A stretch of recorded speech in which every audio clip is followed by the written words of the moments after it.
जीवन शक्ति हमारे शारीरिक और मानसिक आरोग्य का आधार हमारी जीवन शक्ति है और जीवन शक्ति को आधुनिक भाषा में लाइफ एनर्जी कहते हैं और योग में इसी को प्राण शक्ति कहते हैं। ये हमारी भीतरी शक्ति है जो हमारे अनेक पहलुओं को प्रभावित करती है। ये हमारे अंदर जितने अंश में विकसित होती है उतना ही हमें हर क्षेत्र में सफलता प्राप्त होती है। जीवन शक्ति जिस स्रोत से आती है उसी को पाने में लगना ही बुद्धिमत्ता है, क्योंकि इस जीवन शक्ति के कारण ही हमें हर क्षेत्र में सफलता प्राप्त होती है। इसी के कारण हमारे शरीर का अंग प्रत्यंग काम करता है। प्राकृतिक सौंदर्य के दृश्य, जल राशि, झरने, सरोवर, सागर, हरियाली, पर्वत आदि देखने से, आकाश की ओर निहारने से हमारी जीवन शक्ति बढ़ती है। इसलिए हमें इन प्राकृतिक जगहों पर अवश्य जाना चाहिए अपनी जीवन शक्ति को फिर से प्राप्त करने के लिए। जीवन शक्ति से संपन्न व्यक्ति कभी नौकरी के लिए धक्के नहीं खाता। वह जहाँ भी जिस क्षेत्र में भी जाता है वहाँ सफलता ही अर्जित करता है। आजकल तो बेचारे कई जवान प्रमाण पत्र लेकर घूमते रहते हैं किंतु उन्हें नौकरी के ठिकाने नहीं मिलते। कारण ये है कि उन्हें देखकर लगता ही नहीं कि वे किसी काम के योग्य हैं। अगर कमज़ोर प्राण शक्ति वालों को नौकरी मिल भी जाए तो उसे बार बार तबादलों की पीड़ा सहन करनी पड़ती है और उसकी पदोन्नति तो किस्मत से ही, दूसरों के रहमो कर्म से ही मिलती है।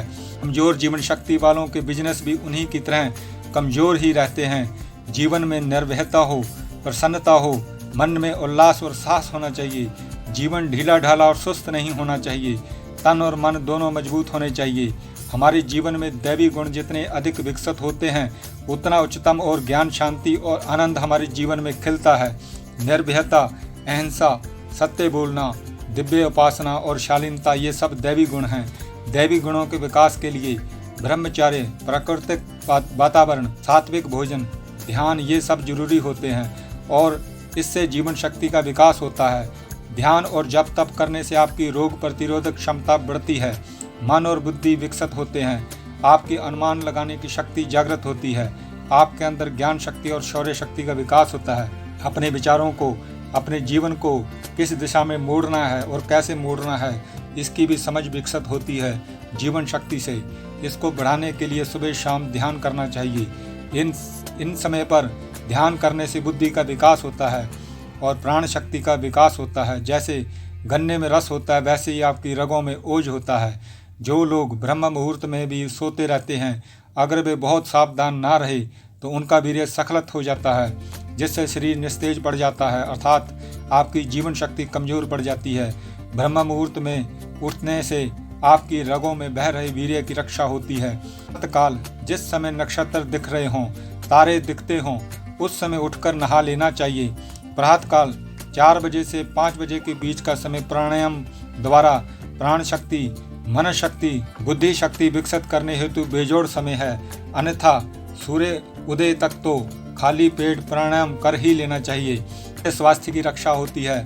सूर्योदय के समय सूर्य की किरणों से स्नान करना भी स्वास्थ्य की रक्षा व बुद्धि का विकास करता है और आपकी जीवन शक्ति बढ़ती है। तामसिक खुराक खाने से जीवन शक्ति कम हो जाती है। कितने ही लोग किसी भी तरह के व्यक्तियों के हाथ से जैसा भी अन्न खा पी लेते हैं। ये उचित नहीं है। आचारहीन मनुष्य के हाथ का अन्न खाने से नुकसान होता है। ऐसे मनुष्य के हाथ का अन्न खाने से उसके विचार भी आपके अंदर आ जाते हैं, जिससे आपकी जीवन शक्ति कमज़ोर हो जाती है। भोजन करते समय जो जल्दी खाता है उसमें जीवन शक्ति कम हो जाती है। भोजन चबाकर करना ही हितकारी होता है। भगवान का नाम जप और ध्यान का नियम रखना चाहिए। साधक अगर त्रिकाल संध्या करने के समय के नियम के साथ गुरु मंत्र का जप भी करे तो उसके असाध्य रोग और बुरी आदतें दूर होने लगते हैं। उसके बुद्धि के मल मिटने लगते हैं। प्राणायाम करने से कुछ ही समय में साधक में जीवन शक्ति का विकास हो जाता है। उसके जीवन में धैर्य, शांति, मिलनसारता, कार्य में ईमानदारी, निर्भयता, ब्रह्मचर्य और आध्यात्मिक तेज बढ़ जाता है, जिससे उसके अंदर कुछ भी कर गुजरने का आत्मविश्वास आ जाता है। उसे देखकर हर किसी के अंदर उत्साह आ जाता है, जिस कारण वह हर काम में सफलताएं प्राप्त करने लगता है। तालू के साथ अपनी जिह्वा लगाकर ध्यान करने से आपकी जीवन शक्ति केंद्रित और संतुलित हो जाती है और मस्तिष्क के दाएं और बाएं भागों में संतुलन रहता है। जब ऐसा संतुलन होता है तो व्यक्ति का सर्वांगीण विकास होता है, उसकी सृजनात्मक शक्ति बढ़ जाती है और जीवन की प्रतिकूलताओं का सामना वह पूरे आत्मविश्वास के साथ करने लगता है। देवी देवताओं, संतों, महापुरुषों के चित्रों के दर्शन से अनजाने में ही जीवन शक्ति का लाभ साधक को होता रहता है। कुदरती दृश्य, प्राकृतिक सौंदर्य के चित्र, जल राशि, सरिता, सरोवर, सागर, हरियाली आदि देखने से और उन्हें निहारने से हमारी जीवन शक्ति बढ़ती है। जप, तप, भजन, श्लोक आदि का वाचन पाठ करने से भी जीवन शक्ति का संरक्षण होता है।